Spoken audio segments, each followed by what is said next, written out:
of dropshipping is that you don't have to invest.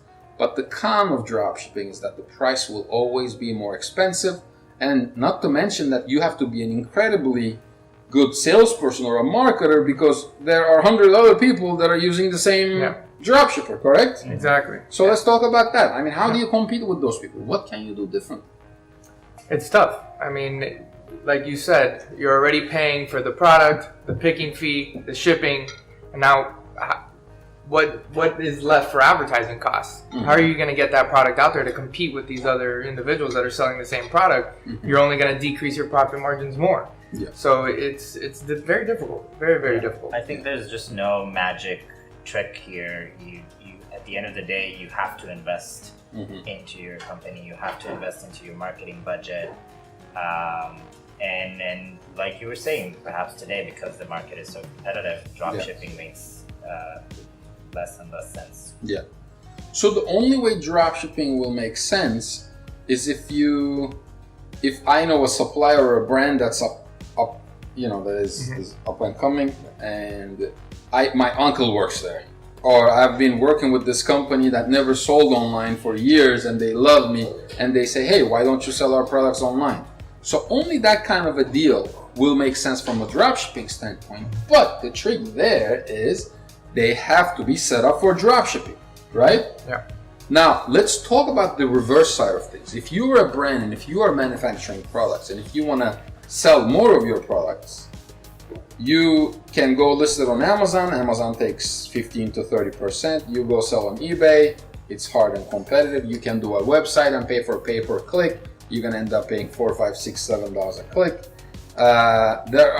Advertisement is expensive. So there's an angle for sellers or manufacturers here to create their own white label operations for dropshipping. So they have, instead of one website or one Amazon account selling their products, maybe they have 20 different people selling their products. What do you think about that? Creating a dropshipping operation for actual manufacturers.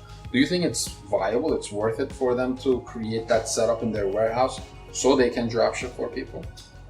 I think so, because they're setting off all their marketing costs on companies they work with, and so they can focus solely on the manufacturing part.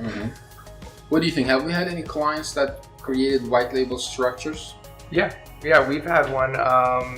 And basically what they do is they created a system where they get the product from the manufacturer and just puts it into their own packaging. And they actually have one of their own packaging machines in the supplier's warehouse. So the supplier can actually just drop it in and ship it out with the branding of the company. Yeah.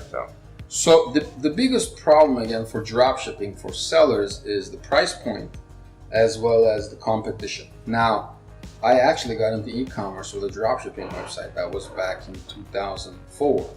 My first website that I ever created on Yahoo stores was a dropshipping website and did extremely well.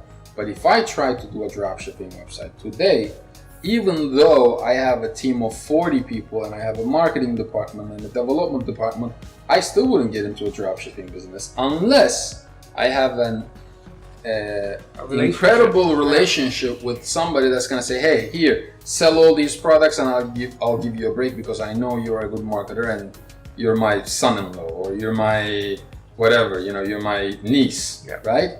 So but that still doesn't mean you cannot dropship. There are people out there who don't need to make millions of dollars. They're just looking to, quit their jobs and make $4,000, $5,000, $3,000, $6,000 a month.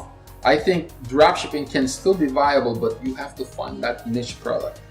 And that niche product, again, Jungle Scout is one of these tools you can use. You can look at Amazon for different types of tools. You have to find the right supplier. The price point needs to be good. And the last step is you have to find a good place to sell it.